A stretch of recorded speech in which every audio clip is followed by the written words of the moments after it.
Hurlevent, le fils des courants d'air, d'autoroute. Comment débuter une histoire qui n'a jamais commencé et qui jamais ne connaîtra de fin? Car il est là des concepts bien prétentieux. Le début et la fin sont les enfants de la peur des hommes, les fruits de son incompréhension, la perle de son absurdité. Pas bien dangereux, en revanche, because le simple fait de les penser suffit à générer leur autodestruction. En effet, eux-mêmes s'interrogent. Qu'y a-t-il avant le début, après la fin? Et cette réaction en chaîne est libératrice, car infinie. Mais que voulez-vous? L'homme tire des traits, construit des portails, fait forger des serrures et construit des horloges pour délimiter, sécuriser et quantifier son imbécilité. L'homme a peur depuis tellement longtemps qu'il ne se souvient plus de quoi, et c'est bien ça qui l'effraie. Ne croyez pas déceler en ces quelques vers une quelconque animosité envers la bête qui croit ne pas l'être, parce que j'aime les hommes. Ça oui, je les observe souvent. Leur théâtre est incessant. Ils jouent encore et encore une pièce identique en tout point. Les nouveaux arrivants interprètent les rôles laissés vacants par ceux qui partent en réagissant de la même façon aux mêmes situations. À croire qu'ils ont oublié qu'ils sont les auteurs d'un scénario qu'ils appellent réalité et se proclament libres d'être ce qui a déjà été, libres de converser des conversations qui n'ont de cesse d'être conversées, libres de répondre à des axiomes présents depuis si longtemps qu'ils se moquent bien de la temporalité. L'avantage, pour moi, est que cette pièce se produit en tout point de la terre-mère, en chaque instant qu'elle connaît, et que la représentation est gratuite. Ce qui d'ailleurs est curieux. D'ordinaire, ils ont tendance à monétiser tout ce qui est monétisable, et surtout ce qui ne l'est pas. N'en déduisez surtout pas un élan de générosité de leur part. Le comble est qu'ils se croient dépourvus de public. Je souris. Intriguant est celui qui, se croyant seul, se donne en spectacle, en s'efforçant d'être bon acteur. Je puise dans leurs nombreux paradoxes une tendresse infinie. C'est bien parce qu'ils ne savent rien qu'ils s'efforcent de l'enseigner. Encore une fois, j'aime les hommes. Et de tous les hommes, mon préféré est une femme. Elle est la reine des bords de mer, interprétée tantôt ici, tantôt là-bas, par différentes incarnations qui n'en finissent plus de la sublimer. J'aime à croire qu'elle se souvient. Par d'habiles vibrations, elle s'extirpe du théâtre de la vie et à travers l'existence raconte une toute autre histoire. Mais je m'égare. En parlant d'histoire, c'est la mienne que j'ai à cœur de vous conter. Je suis, et de ce fait, j'ai le choix. Le but étant, d'une part, de vous divertir, mais surtout de me faire plaisir.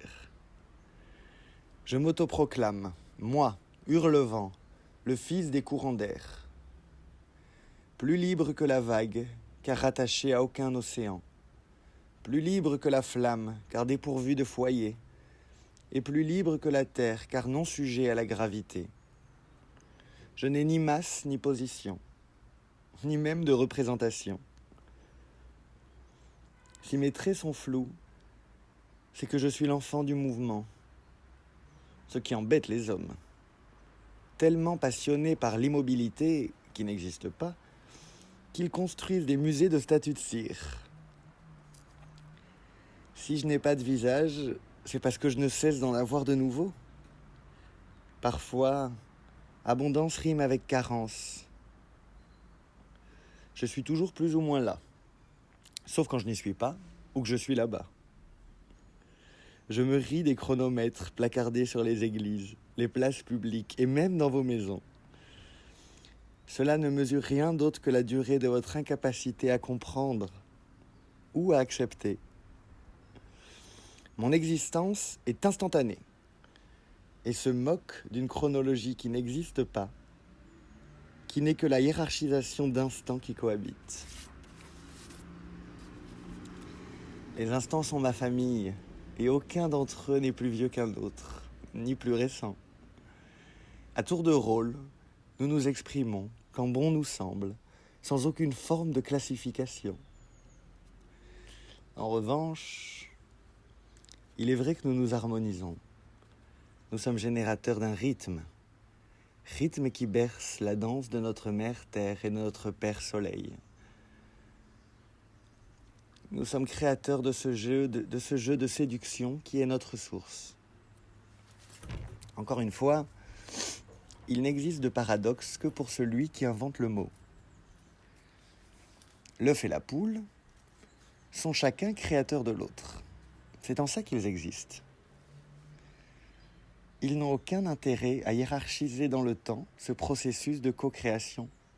Ils se savent libres, empreints de leur magie, car tous deux tenant la capacité d'engendrer ce qui l'engendre. J'ai conscience que mes révélations feront couler les marchands d'horloges, et je m'en excuse.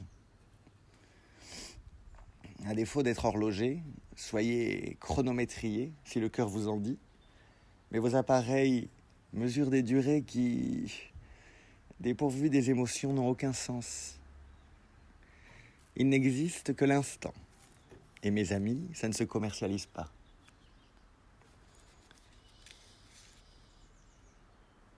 Mais si vous le voulez bien, revenons-en à moi, car c'est un sujet qui me passionne. Ça. Je suis d'un narcissisme dont frémissent les miroirs. Je vagabonde dans l'existence. De ce fait, je suis un voyou multidimensionnel.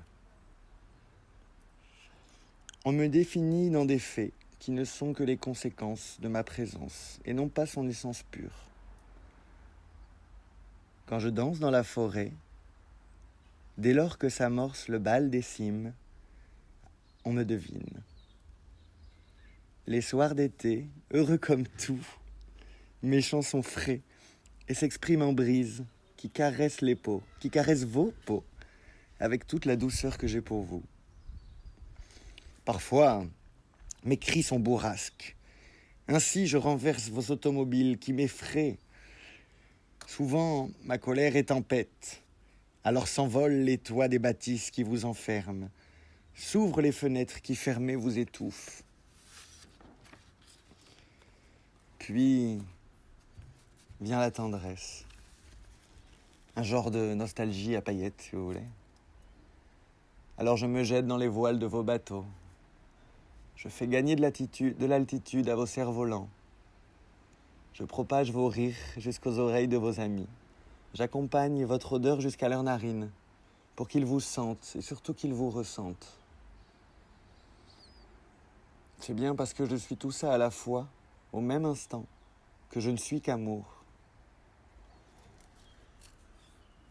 Mais il arrive qu'en un instant, le vent tourne. Alors emporté par la danse, je fais de même. Et l'amour qui plane dans l'air prend des airs de solitude amère. Je vous aime, mais vous ne me voyez pas. Je suis tout, et vous me segmentez, et me rangez dans tout un tas de petites boîtes. Un jour, je suis Dieu, et le lendemain, la malchance. Un autre, l'intuition, puis soudainement, le fruit du hasard. Alors je m'isole, dans une intensité émotionnelle désertique, glaciale de nuit, étouffant de jour. Je creuse les extrêmes, jusqu'au bout. Et au bout, il y a la mer. Alors je la découvre. Je la redécouvre. et de tout mon être, je la couvre. Elle est là. Elle est là. La reine des bords de mer. L'ange curieux qui rayonne plus que raison. Et enfin on me regarde. On me murmure des sonorités fantastiques. On danse avec moi. On se jette en moi. Le sourire aux lèvres, comme le fou qui pas un instant ne doute de ma présence. Alors je caresse ses cheveux. Je fais virevolter ses étoffes. J'accompagne chacun de ses mouvements. Et ainsi nous faisons l'amour. Si elle est en moi, c'est que je suis en elle. Enfin, à cet instant, d'une précision féerique. Donner et recevoir ne sont qu'une seule et même chose. Enfin, elle se souvient. Et nous rions, mon Dieu, nous rions.